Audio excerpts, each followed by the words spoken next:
Hello friends, मैं अभिषेक कुमार समृद्धि IAS के online platform पे आप सभी का स्वागत करता हूं, अभिनंदन करता हूं। दोस्तों, शिक्षा विभाग के द्वारा बीपीएससी टीआरई 3.0 के रिजल्ट को लेकर के दोस्तों एक महत्वपूर्ण लेटर जो है कल जारी किया गया है 19 अगस्त के डेट में, यानी कि कल जो है ये लेटर जारी किया गया है। ये लेटर दोस्तों माध्यमिक शिक्षा विभाग के द्वारा जारी किया गया है, यानी कि 9, 10th और 11, 12th के शिक्षक भर्ती के लिए या फिर उनकी गणना के लिए या फिर उनको लेकर के जो रिस्पॉन्सिबिलिटी होती है उसको लेकर के जो विभाग जिम्मेवार होता है, रिस्पॉन्सिबल होता है, उस विभाग के द्वारा माध्यमिक शिक्षा विभाग के द्वारा जो है दोस्तों कल एक लेटर जारी किया गया है। वैद्यनाथ प्रसाद जाजू जो कि उसके निर्देशक हैं, उनके द्वारा ये लेटर जारी किया गया और सभी जिला शिक्षा पदाधिकारियों को ये लेटर भेजा गया है। इस लेटर में दोस्तों जो है टीआरई 3.0 के अभ्यर्थियों के जिन्होंने एग्जाम दिया है उनके लिए एक बहुत बड़ी जो है खुशखबरी है। इसमें दोस्तों दिया हुआ है वो 9, 10 और 11, 12 के जो स्टूडेंट्स अभ्यर्थी थे उनके लिए, और साथ ही इसी के तर्ज पे जो दोस्तों पीआरटी के लिए यानी कि 1 to 5 और 6 to 8 के जो कैंडिडेट है उनके लिए भी जो है दोस्तों लेटर निकल करके जरूर जो है वो सामने आएगी। देखिए इसमें विषय क्या है कि माध्यमिक यानी 9, 10th एवं उच्च माध्यमिक यानी कि 11, 12 के विद्यालयों में स्थानीय निकाय के शिक्षकों द्वारा बिहार लोक सेवा आयोग में विज्ञापन संख्या 26/2023 एवं विज्ञापन 27/2023 के तहत नियुक्ति होने के पश्चात उत्पन्न रिक्ति के साथ टीआरई 1 एवं टीआरई 2 में के तहत रिक्त विद्यालय अध्यापकों की संख्या को जोड़ते हुए बैकलॉग की गणना टीआरई 3 हेतु आरक्षण समाधान करने के संबंध में। यानी कि दोस्तों आप सभी को पता है कि 2019 के पहले जो शिक्षक जो है वो बिहार के अंतर्गत कार्यरत थे, यानी कि बिहार में चाहे वो 9, 10th में हो या फिर 11, 12th में, 2019 से पहले जो शिक्षक कार्य कर रहे थे, जो शिक्षक पढ़ा रहे थे, वो जो है टीआरई 1 में उनमें कुछ ऐसे जो शिक्षक थे वो टीआरई 1 में उनका सिलेक्शन हो गया, कुछ ऐसे जो शिक्षक थे जिनका टीआरई 2 में सिलेक्शन हो गया। तो टीआरई 1 और टीआरई 2 में सिलेक्शन के बाद कुछ सीटें जो है वो खाली रह गई, यानी कि रिक्त रह गई। साथ ही दोस्तों ऐसा भी हुआ कि कुछ ऐसे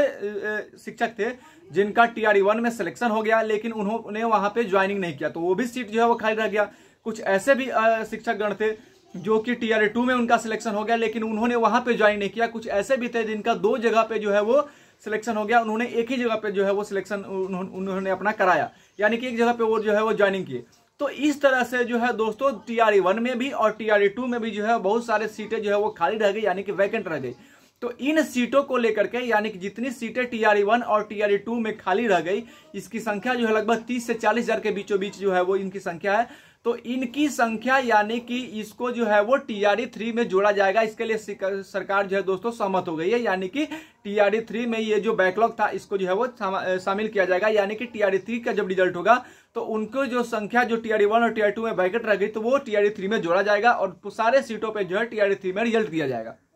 इसको लेकर के दोस्तों जो है वो नया रोस्टर जो है वो दोस्तों बनाने का जो है आदेश दे दिया गया है, यानी कि पहले जो भी रोस्टर बना करके शिक्षा विभाग को दिया गया था वो रोस्टर जो है वो खत्म कर दिया गया है और नया रोस्टर जो है दोस्तों बन रहा है और इसके लिए सिर्फ 3 दिन का समय दिया गया है। यानी कि सभी जिला शिक्षा पदाधिकारी को जो है ये लेटर जारी किया गया है और कहा गया है कि 3 दिन के अंदर जो है वो आप नया रोस्टर बना करके, और ये जो नया रोस्टर बनेगा दोस्तों वो 50% आरक्षण के आधार पर बनेगा। आप सभी को पता है कि बिहार सरकार जो है वो 65% यानी कि 65% आरक्षण को लोग दोस्तों इस बार टीआरई 3 में लागू करने वाली थी, लेकिन हाई कोर्ट ने इस पर रोक लगाया, कहा कि नहीं, पहले ही वाली जो है आरक्षण व्यवस्था जो है वही लागू रहेगी। इसको लेकर के बिहार सरकार जो है सुप्रीम कोर्ट गई थी, सुप्रीम कोर्ट ने हाई कोर्ट के जो आदेश था उस पर स्टे लगाया और अब बिहार सरकार जो है दोस्तों तैयार है, यानी कि 50% आरक्षण के आधार पर ही टीआरई 3 का जो रिजल्ट जारी किया जाएगा और उसमें टीआरई 1 और टीआरई 2 के जो वैकेंट सीट है वो उसमें जोड़ा जाएगा, यानी कि सीटों की संख्या में जो है बढ़ोतरी होगी। ये ऑफिशियल जो है दोस्तों लेटर है, आप देख सकते हैं शिक्षा विभाग के जो है वो साइट पे आपको मिल जाएगा।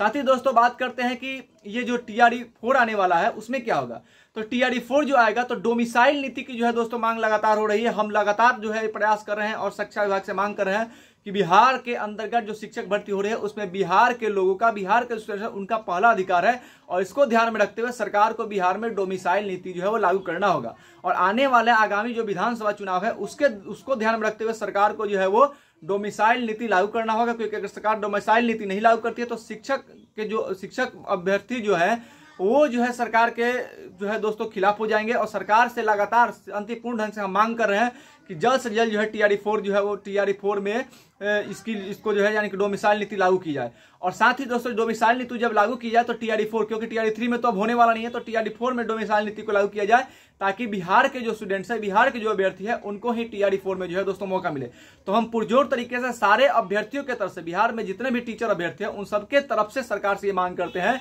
कि बीपीएससी टीआरई 4 में जो है वो डोमिसाइल नीति लागू किया जाए, ताकि इसका लाभ जो है वो बिहार के अभ्यर्थियों को मिले। बिहार के जो है युवा है, जो शिक्षक अभ्यर्थी, जो शिक्षक बनना चाहते हैं, उनको इसका लाभ मिले और टीआरई 4 में वही जो है वो शिक्षक बने। यानी कि टीआरई 4 में जो है वो डोमिसाइल नीति लागू करने की हम जो है मांग करते हैं। अब बात करते हैं दोस्तों बीपीएससी टीआरई 3 का जो है आंसर की में क्यों जो है दोस्तों देरी हो रही है। तो बहुत सारे लोग जो है दोस्तों ये आपको बता रहे हैं, मैं देख रहा हूं कि जो है 2 दिन में, 4 दिन में, या फिर बहुत सारे लोग कह रहे हैं कि 25 तारीख के बाद जो है वो, यानी कि 27 तारीख तक जो है वो दोस्तों आंसर किया जाएगा। लेकिन दोस्तों इसको लेकर के शिक्षा विभाग की तरफ से कोई अपडेट अभी नहीं आया है, लेकिन ऐसी उम्मीद की जा रही है कि जल्द से जल्द, यानी कि अगले वीक में, नेक्स्ट वीक में, यानी कि अगले सप्ताह में जो है वो सरकार, यानी कि शिक्षा विभाग और बीपीएससी जो आयोग है उनके तालमेल से जो है वो जल्द से जल्द, यानी कि नेक्स्ट वीक में जो है वो आंसर की जो है दोस्तों जारी कर दिया जाएगा। यानी कि बीपीएससी टीआरई 3 का जो है आंसर की जल्द से जल्द, यानी अगले सप्ताह में जारी किया जाएगा। और जो सीट जो है, यानी कि टीआरई 1 और टीआरई 2 में जो सीट बाकी रह गया था, वो सारे सीट जो है वो टीआरई 3 के रिजल्ट में जोड़े जाएंगे। यानी कि ये बहुत बड़ा अपडेट है, बहुत बड़ी खुशखबरी टीआरई 3 के जो है स्टूडेंट्स उनके लिए है। तो मैं सरकार से मांग करूंगा कि जल्द से जल्द जो है अगले सप्ताह जो है आप आंसर की जारी कीजिए, और टीआरई 4 में जो है वो बिहार के जो शिक्षक के अभ्यर्थी हैं उनको ध्यान में रखते हुए बिहार के अंदर जल्द से जल्द डोमिसाइल नीति लागू किया जाए। इसकी हम लगातार मांग करते रहेंगे। सारे शिक्षक अभ्यर्थियों से मैं कहना चाहूंगा कि आप इस पे कमेंट करें कि बिहार में डोमिसाइल नीति लागू होनी चाहिए या नहीं होनी चाहिए। आप इसको लेकर के कमेंट करें। साथ ही कमेंट करें कि जो सीटें टीआरई 1 और टीआरई 2 में रह गई थी उसको टीआरई 3 में जोड़ा जाना चाहिए या नहीं जोड़ना चाहिए। इसको लेकर के आप कमेंट करें। उस कमेंट को देख करके हम जरूर अपडेट करेंगे। धन्यवाद।